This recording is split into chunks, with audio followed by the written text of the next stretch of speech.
5월 9일 새벽기도회에 오신 여러분을 환영하고 축복합니다.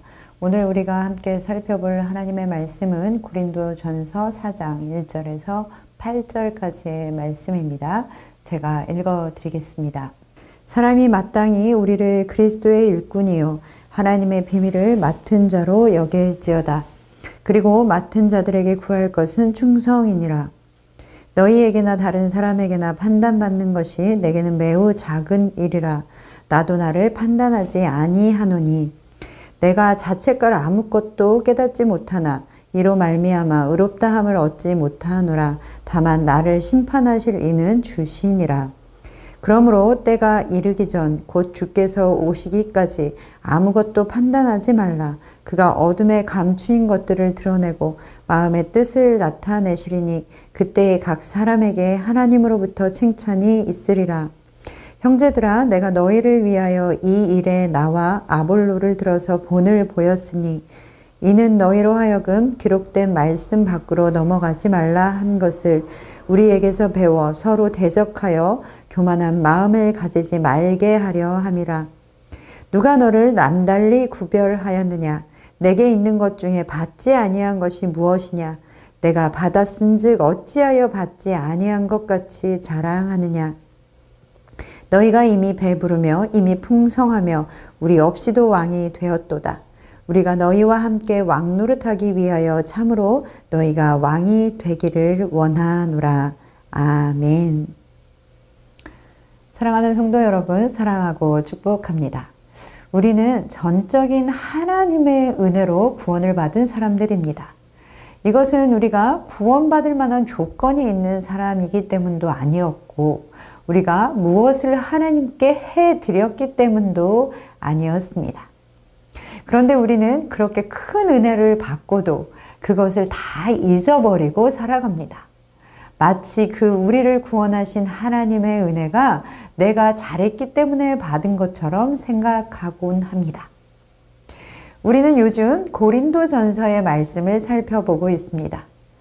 고린도 교회의 문제점 중에 하나는 바로 서로 당짓는 일이었습니다. 다 같이 예수 그리스도를 믿음으로 한 성령 안에 있는 사람들이 당을 짓는 일이라니요. 하나님을 섬기는 사람들이 서로가 머리가 되기를 위해 싸웠습니다. 서로가 친한 사람들끼리 팔을 만들었고 이것은 그저 친한 사람들끼리 만나 교제한다라는 것이 아닙니다. 그렇게 무리를 짓고 그 무리들은 서로가 서로를 마음에 들어 하지 않았습니다. 그러나 우리 안에도 솔직히 우리의 모습 중에도 이런 모습들이 있습니다. 이것에 대해 사도 바울은 먼저 자신들의 정체성에 대해서 말씀해주고 있습니다. 오늘 본문 1절의 말씀은 사람이 마땅히 우리를 그리스도의 일꾼이요 하나님의 비밀을 맡은 자로 여길지어다 라고 말씀하고 있습니다. 고린도 교회의 파당 중에 가장 세력이 크고 많이 싸우는 당파가 아마 바울파와 아볼로파였던 모양입니다. 그런데 정작 그 당파의 우두머리라고 할 수 있는 바울과 아볼로는 자신들은 어떤 사람들의 그리고 어떤 무리의 그리고 어떤 당파의 우두머리가 아니다라고 말하고 있습니다. 그래서 사람들은 우리를 어떤 무리의 우두머리가 아니라 마땅히 그리스도의 일꾼으로 보아야 한다라고 말하고 있는 것입니다. 여러분, 일꾼이라는 사람은 어떤 사람인가요? 누구의 밑에서 시키는 일을 하는 사람을 말합니다. 그리고 그 일의 대가로 무엇인가를 받는 사람이죠. 그러니까 그리스도의 일꾼이라는 말은 그리스도를 위하여 그리스도께서 맡기신 일을 하는 사람을 말하는 것이죠. 그리고 맡기신 일을 잘 해냈을 때의 대가를 받게 되는 것입니다.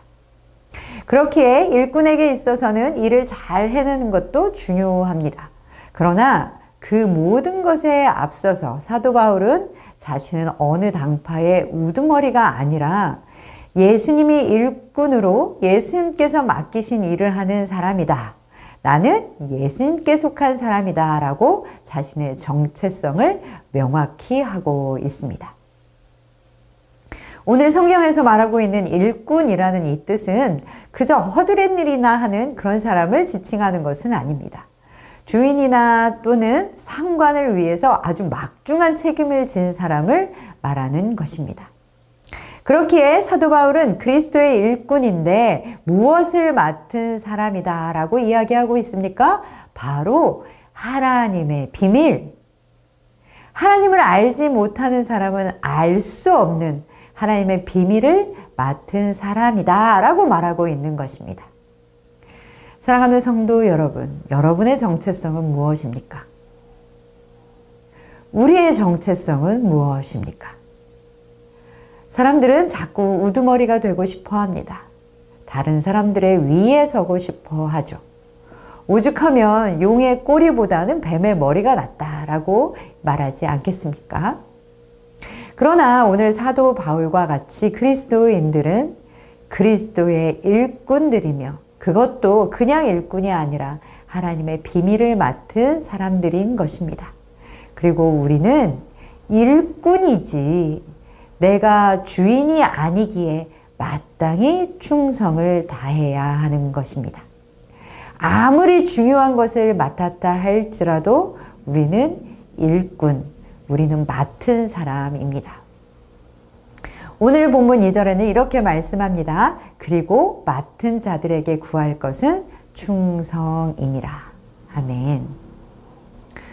우리는 서로를 귀하게 여기며 존중하며 충성스럽게 그리스도의 일꾼으로 하나님을 섬겨야 하는 것입니다.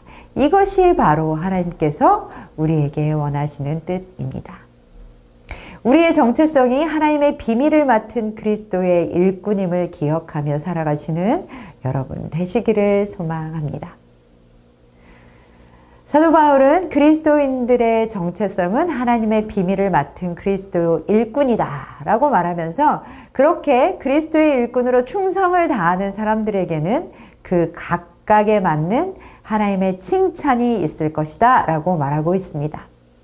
사도 바울은 바울파에 속한 사람들을 제외하고 다른 파에 속한 사람들로부터 비판과 비난을 받았던 것 같습니다. 그러나 그는 사람들의 그런 판단에 신경 쓰지 않았습니다.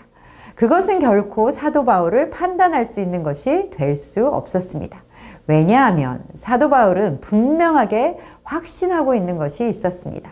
그것은 우리를 의롭다라고 할 수 있는 분은 우리를 의롭구나라고 판단하실 수 있는 분은 하나님 한 분이시다라는 것입니다.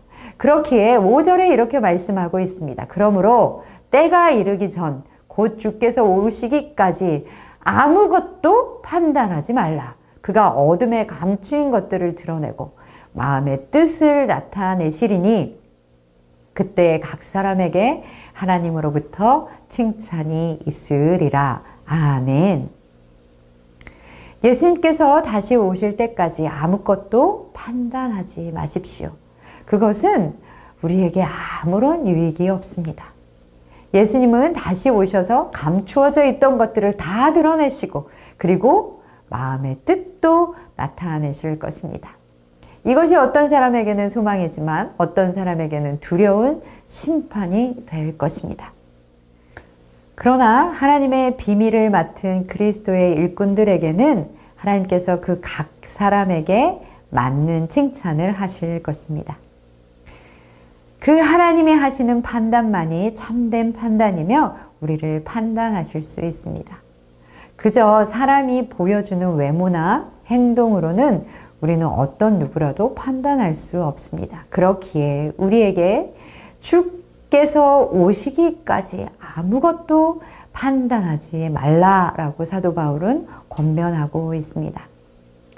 사랑하는 성도 여러분, 두려운 마음과 소망을 동시에 품고 살아가시는 여러분 되시기를 소망합니다. 먼저는 예수님께서 오셔서 마지막에 충성된 자들을 칭찬하시며 의롭다, 충성된 종아라고 판단하시고 불러주실 것에 대한 소망을 품고 살아가시는 여러분 되시기를 소망합니다. 어떤 것도 우리를 판단하고 가둘 수는 없습니다. 그러나 동시에 우리는 두려운 마음으로 깨어 있어야 할 것입니다. 우리를 전적인 은혜로 구원하셨음을 다 잊어버리고 누군가를 쉽게 판단하지 말아야 할 것입니다. 왜냐하면 하나님께서는 우리의 감추어진 동기와 생각과 마음까지도 다 드러내실 것이기 때문입니다. 그러면서 사도 바울은 마지막으로 자신과 아볼로가 이런 것에 대해서 모범을 보였으니 너희도 이와 같이 하라 라고 명령하고 있습니다. 사람들은 바울과 아볼로를 파당의 우두머리로 삼고 분쟁을 일으켰습니다. 그러나 자신들은 일꾼에 불과하다라고 고백했습니다. 그러면서 자신들이 기록된 말씀 밖으로 넘어가지 않았으니 너희도 기록된 말씀 밖으로 넘어가지 말라라고 말씀하고 있습니다. 기록된 말씀 밖으로 넘어가지 말라라는 것은 무슨 말씀일까요? 이미 기록된 구약에 말씀하시기를 남을 판단하지 말라고 말씀하셨고, 그리고 최후의 심판이 반드시 있을 것임을 말씀하고 있습니다. 그러니 너희가 이 말씀을 지키고 기억해야 한다라는 것입니다. 누구도 이 기록된 말씀 밖으로 넘어가서는 안 되는 것입니다. 말씀을 지키며 말씀에 없는 것을 개인의 유익을 위해 행하며 마치 그것이 교회를 위해 하나님의 영광을 위해 하는 것처럼 둔갑시켜서는 안 되는 것입니다. 바울과 아볼로가 이렇게 먼저 본을 보인 이유도 그렇습니다. 고린도 교회 성도들이 바울과 아볼로의 본을 받아 그들이 하는 것을 보고 배우고 이제는 서로를 대적하고 교만하게 하는 것이 아니라 그리스도의 일꾼으로 충성되이 살아가기를 원했기 때문입니다. 사랑하는 성도 여러분, 우리도 사도 바울과 아볼로가 보인 이 본을 배우는 성도들이 되어지기를 소망합니다. 다른 사람을 판단하지 말며 최후의 심판이 있다고 말씀하신 것을 기억하시는 여러분 되시기를 소망합니다. 우리에게 주어진 이것은 어떤 것도 우리의 힘으로 얻은 것이 하나도 없습니다. 그렇기에 우리는 자랑할 것이 하나도 없습니다. 우리가 소유한 것, 우리에게 주신 사람들, 우리가 가진 직장, 우리에게 주신 지혜, 우리를 구원하심까지 그 모든 것이 또한 우리에게 주신 하나님의 은사가 있다면 그 은사까지도 하나님께로부터 온 것이며 은혜로 우리에게 주어진 것입니다. 그런데 우리는 무엇을 자랑하고 어떤 것에서 교만할 수 있겠습니까? 사도 바울은 7절에 내게 있는 것 중에 받지 아니한 것이 무엇이냐? 내가 받았은즉 어찌하여 받지 아니한 것 같이 자랑하느냐라고 오히려 우리에게 묻고 있습니다. 왜 받은 것을 가지고 자랑하냐라고 이야기하고 있는 것이죠. 사랑하는 성도 여러분, 우리가 내가 그리스도의 일꾼이다, 나는 맡은 자라는 것을 분명히 하지 않으면 우리는 우리가 주인이 되고 그리고 내가 가진 모든 것은 나의 것처럼 착각하는 죄를 범하게 됩니다. 우리는 그 어떤 것도 나의 권리를 주장할 수 없습니다.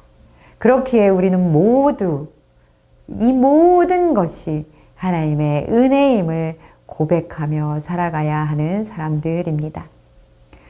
고린도 교회의 성도들처럼 파당을 일삼으면서 모든 영적인 풍요를 가졌다라고 말하는 것은 참으로 한심하고 어리석은 모습일 것입니다. 우리는 하나님께서 주신 그 은혜가 무엇인지 살펴보고 그 은혜에 감사해야 합니다. 그리고 그 은혜로 주신 것을 사용하여 그리스도의 일꾼으로 충성을 다하며 살아가야 합니다. 오늘 하루도 모든 것을 하나님께서 주셨습니다 라고 고백하며 하나님의 은혜로 살아가시는 날 되시기를 소망합니다.